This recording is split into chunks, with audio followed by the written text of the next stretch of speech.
Ayan. Hello mga kapatid. Ayan, wala tayong magawa ngayon. At matagal na rin tayong walang upload na videos kasi busy at tinatamad, walang magawa. Kaya ngayon naisipan kong i-vlog na lang to. Dahil nga magfo-fall na, maraming mga dahon na nagsilaglagan. Marami ang bakuran, pero naumpisahan ko na kanina. At yun nga, yan, papakita ko muna yung mga dahon, nagsilaglagan ng mga dahon, marami. Right? At ito na nga. Ayan, konti pa lang yan mga kapatid. Ayan, konti lang yan. Diyan, ito yung sa driveway. Ayan. Compare sa last year, mas pakarami. Ito na umpisahan ko na. Ayan, ayan. Umpisa na yan hanggang doon. Umpisahan ko na yan. At ito ang aking gagamitin. Ito malinis na rin to. Na-blow ko na to. Blower ko na. Ito ang ating gagamitin na yan. Ito, mower at blower. At syempre ang aking pinakaiingatang mahiwagang walis. Ayan. Yan, gagamitin ko yan pagka may nakadikit sa driveway kasi nga nagulungan ng sasakyan. Yan. Yan, oo. Dito kasi dati, yan, dyan banda, dito banda. May malaking puno rito kaso pinatanggal na ng may-ari dun sa kabila. Kasi nga madumi, marami, mga maliliit yung dahon niya. Yan, nagsilaglagan. Siguro nagre-reklamo yung mga na nakatira dyan, yung mga nagre-renta. Yan, inalis. Malaking puno rito dati dito dyan banda. Yan. Yan. Sa paligid naman, ayan, mga puno. Oh. Ayan, pag naglaglagan niya, marami yan. Ayan. Ayan. Doon sa may driveway. Yan, napakaraming dahon yan. Pagka naglaglagan lahat. Ayan. Dati, naabutin ako ng isang araw dito pagka, unti-untiin natin. At unti-unti ring nalalagdag yung mga dahon dahil fall na nga. Ayan.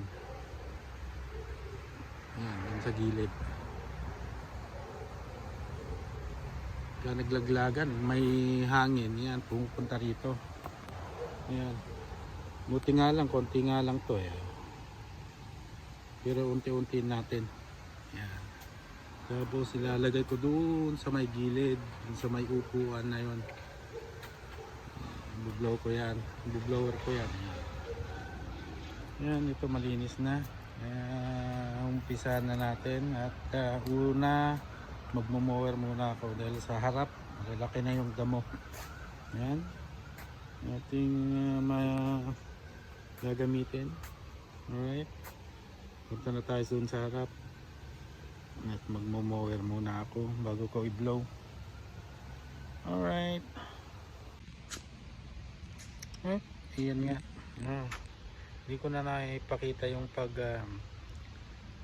mower ko ng damo sa harap kasi nga medyo nainis ako kanina kasi may pupo doon, 3 tumpok doon pa sa gitna. Aba, ganitong mga may aso nito. Ewan ko kung bakit. Bawal yun eh. Anyways, ngayon na, blower na lang tayo. Mga ano ba to? Dahon. Okay.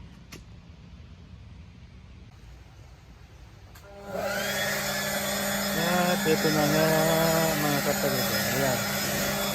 Yan lang.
Linis na. Ano yan? Doon sa driveway. Oh, diba? Oh. At ito naman, hakutin natin yan at ilalagay natin sa ating compost para magiging pataba ulit next year sa ating mga gulay. Yan, hakutin natin yan, lalagay natin dun sa ating compost dito. Yan, lalagay natin dito. Ayan yung ano ko kanina, oh, yung mga damo na nakat ko, ating mower. Yan, yan, medyo nabubulok na yung iba na nauna. Hindi, marami-rami na rin ano yan, pataba, natural na pataba. O, diba? Yan, next year sa pag-summer ulit, yan, magagamit na yan. Okay. Ayan, ito marami pa akong pagtatamnan, no? Mga to ginamit ko yan, yung mga ano dun sa patch yan, nilagay ko sa garahe, I mean sa parking area. Kaya yung mga item na to, mga timba-timba na maliit yan, naggamitan ko yan kasi nga noon may mga ano na yung parking area namin medyo butas-butas na, nagka-crack na, kaya nilagyan ko para hindi lumala. Yan, ito magagamit ko pag nagtanim ako kasi nga wala tayong mga malaking area na pagtatamnan. Ayan, mga yan, gagamitin natin yan. Talong, pechay, kamatis, pwede yan. Ngayon ng mga talong na sinanim ko nasa ano lang, mga timba lang na pinaggamitan. Basta yan, yan o, yung kamuti namin wala na, ano na siya, nagyayelo na, pero meron pa konting makukuha dyan. Ayan, panglagay sa sinigang na isda. Alright, at yan nga guys, oh, diba malinis na siyang tingnan, medyo lang, yan, medyo lang, oh, see, yan, wala na rin yung dahon dito kanina, nilagay ko na dun sa may composting. Yan, oh, medyo lang. Oh, yan, ito yung garahe, yung parking area namin. Yan, wala nang dahon, maganda ng tingnan, maaliwalas na. At dito ko pala nilagay yung mga dahon kanina. Ayan, yan, magiging patabayan, nalagay ko sa aking garden na ating pagtatamnan ng gulay next summer. Okay, at yan nga, nagtatapos ang ating simpleng video ngayong araw na to, mga kapatid, no? At paalala ko lang sa mga dog owners, kahit hindi dito, kahit dyan sa Pilipinas, maging responsable tayo sa mga alaga natin. Kung saan